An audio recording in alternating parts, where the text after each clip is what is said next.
What is up, guys? It is the Sound Alchemist, and today I'm back to bring you more lore in the Warhammer 40k universe.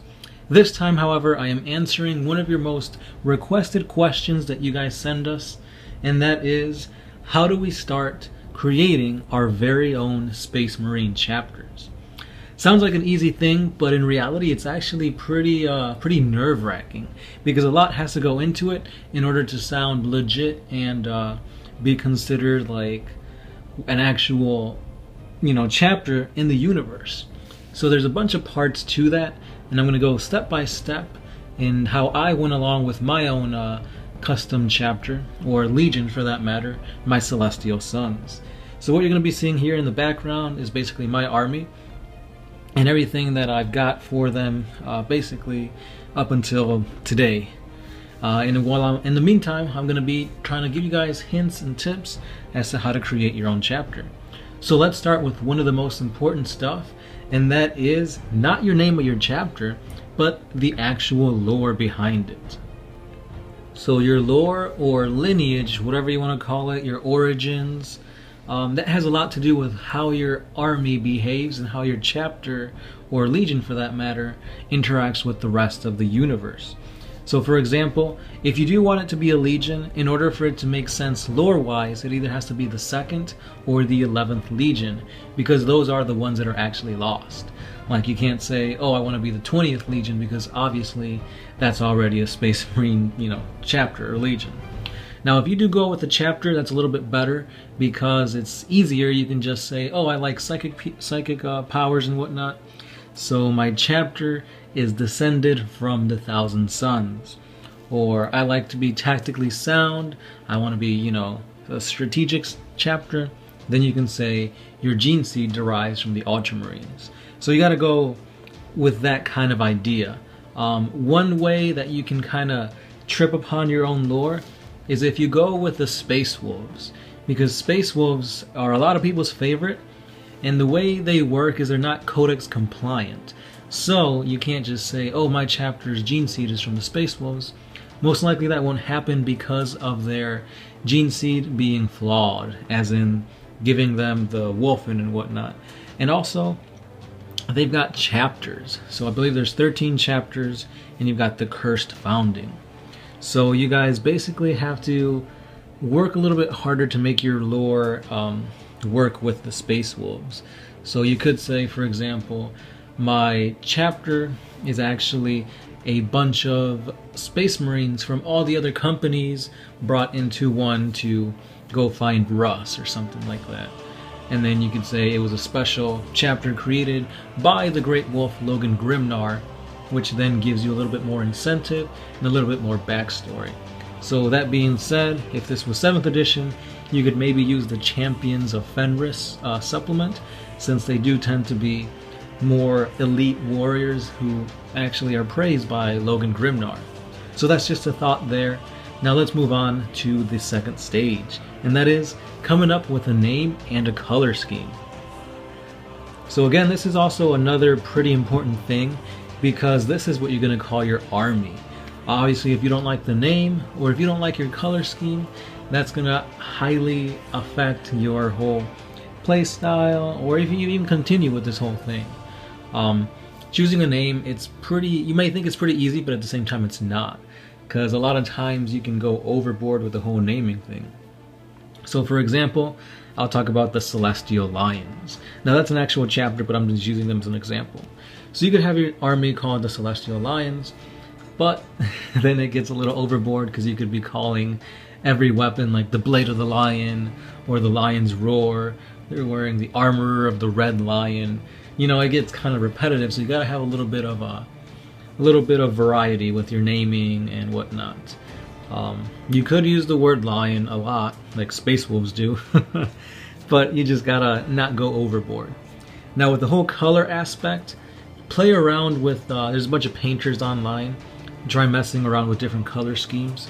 The ones that are, if you're painting your army, there's a few colors that are really difficult to paint, and that being yellow and white and black. Black's easy because you can just spray paint it, and you can just work on the highlights and whatnot, the secondary colors. Yellow and white, you got to put a lot of coats, so it's going to take you longer to get your army actually painted and on the battlefield. Now I know this because my guys, they wear white, and I didn't paint them. Smells like Wargaming did, and yeah, it's not easy painting white, so it's a little bit difficult. But if you're up for a challenge and you really want to stick to that color scheme, I say go for it. It's your army, do it how you want to do it, but to the borders of GW's lore. Now another important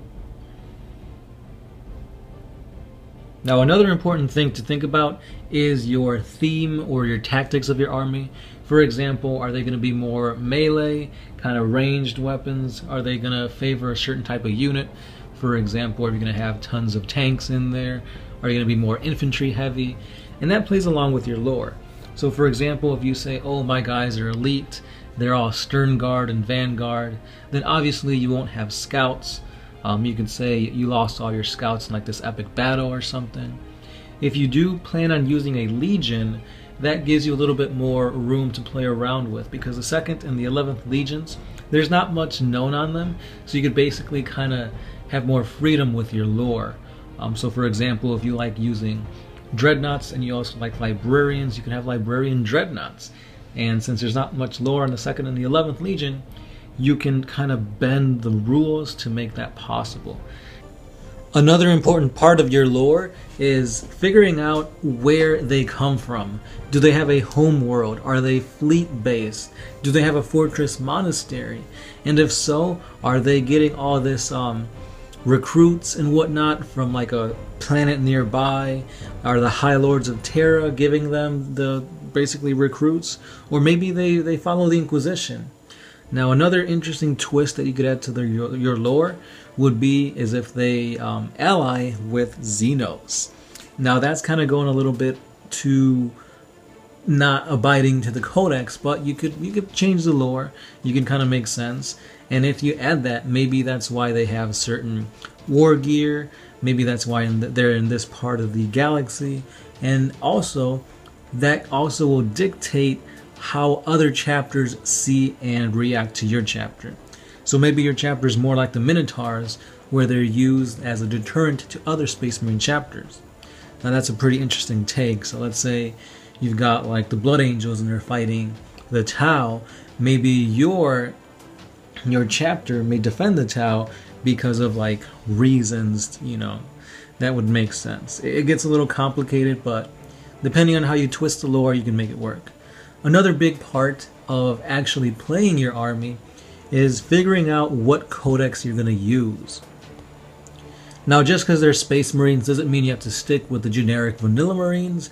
You could, because you do have a little bit of diversity. But let's say you really like Terminators and you want to play a Terminator heavy army, then I'd say go with the Deathwing, the Dark Angels. Or if you want more of a close combat assault army, you got Space Wolves, you got Blood Angels to choose from. You got those kind of options. Now obviously we're in 8th edition, so there's no codices actually released yet. So you kind of have to go in semi-blind, since all we have to work off of are the indexes. And as far as we know, we still got a whole bunch of relics that are missing, like some psychic powers that are missing and whatnot.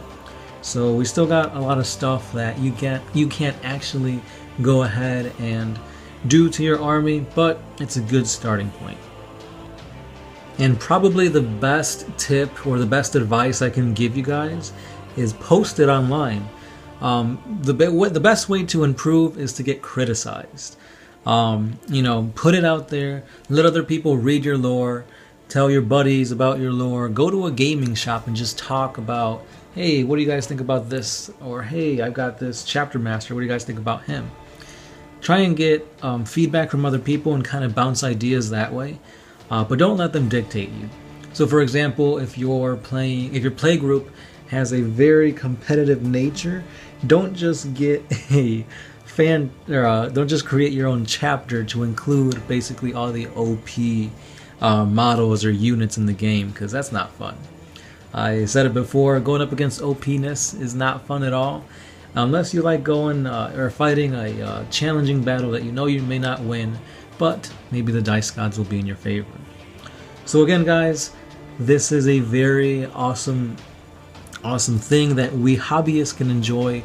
all thanks to GW and their whole open-endedness. It's not a rigid game.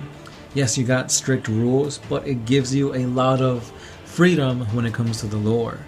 There's tons of lore out there, but also that means you can also implement your lore into that. It's really amazing stuff. For example, right now I think they got the Conor campaign, I think that's what it's called. So basically your battles can influence the tide of where the lore goes in the new edition.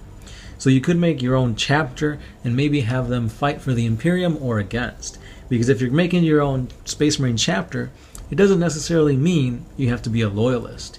You can also play traitorous Marines, and that's a whole nother bag of awesomeness, because you can include demons, demon engines, and whatnot, and then you can convert, and it's awesome.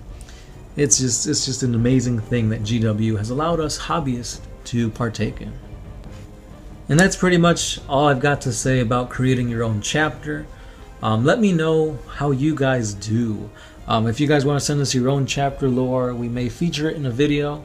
All I ask is make sure it's, meaty enough to actually be a good lore, not just something that'll take 2 minutes. Also, if you got images of your army, if you've got pictures, send them in too. It's always awesome to look at other people's work. And we'll go from there, guys. Now, don't forget to hit us up on Facebook, Instagram, Patreon, and Twitter for more things 40k. Before I leave you, I will give you a quote by the Primarch of the Ultramarines, Robert Gilliman, in order to kind of encourage you guys and give you that much needed honor and motivation to go forth with your own fan chapter. So here it is. They shall be pure of heart and strong of body, untainted by doubt and unsullied by vainglory. They will be bright stars in the firmament of battle, angels of death whose shining wings bring swift annihilation to the enemies of mankind. So shall it be for 1,000 times 1,000 years, unto the very end of eternity and the extinction of mortal flesh.